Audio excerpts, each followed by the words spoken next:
Maguest ese Cat Family abvumirana kuti munhu aiburitsa information yamaititi ndiwasu. Welcome back to your channel. Please don't forget to like and subscribe.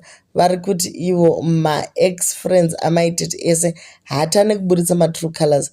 Now that we are starting to believe kuti uyu ndiye munhu ailikisa nyaya dzamaititi, especially yegown, because he was there kuhotel uko.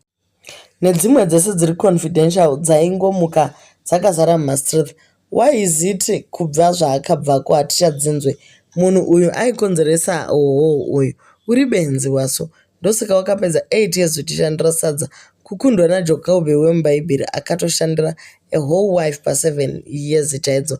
Ndiwo waitukisa vanhu mahara iwe.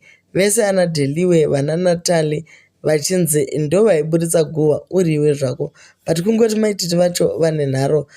But Patricia Jeki paakanetsana naye, she mentioned it kuti wasu chaiye haasi innocent and .com anotoriburitsa tozviziva uri nyoka more power iwe hatazotokubata. So vamwe vari kuti ichokwadi mazuva ano nekamwe kakuonererwa so kaakuita. Uye pane comment yaaisa yekuti zvine basa rei kamuchacha ndiani. Yabva yangoratidza kuti mukomana haasisiri loyal. Vamwe vari kuti guys muri bitter, heal guys, regai wasu ararame life yake. So ndo zviripo izvo kunzi kwai unoratidza true color kana kuti fake color dzangova ungano zvokwadi.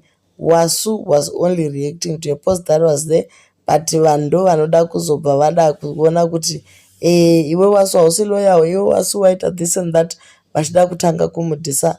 But chokwadi chiripo ndechekuti whatever relationship they had namaititi was beautiful, but zvinozongoperawo guys. People outgrow each other. Zvokunzi ndiye aiburitsa nyaya, yes possibility, but aizobenefitei dei kwakuchinzi ndizvezvi vachirwa, then yeah, it would make sense kuti nyaya dzinobuda. But vari vese vachishanda vese vachidanana panga pasina need yekuti nyaya dzavo dzibude. So do leave your comments on what you think kuti ndiani aiburitsa nyaya dziri sensitive dzekwamaititi.